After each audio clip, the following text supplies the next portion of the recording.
We all have egos. Well, you might want to dispute that, as some branches of psychology that are predominant nowadays do question that. And I want to emphasize, of course, that ego is a construct. Ego is something that our minds create and is not something you can find physically in the brain, at least not until science can figure out how to find thoughts in the brain, which it doesn't know how to do. And still, we all have egos. We all have these patterns of behavior that can impede our ability to function in the world, can make us annoying to other human beings in various ways, can limit our perspective such that we don't always understand what is relevant, or we don't always understand the other person's perspective. It can be really hard to overcome conflicts with other people because we have our own motivations. But I have good news for you.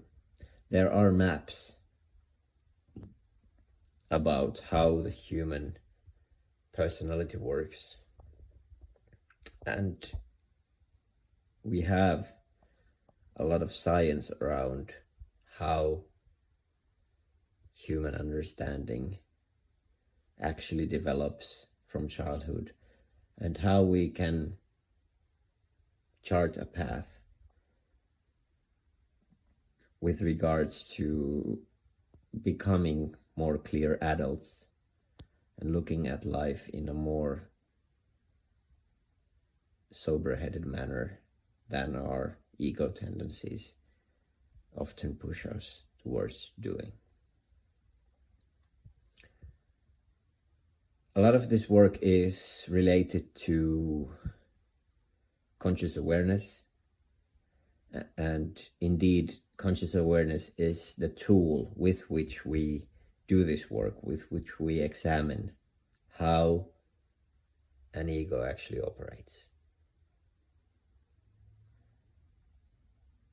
And slowly learn how to not remove the ego, but to transcend it, to actually start seeing through what's going on in our minds slowly and start finding ways to operate differently.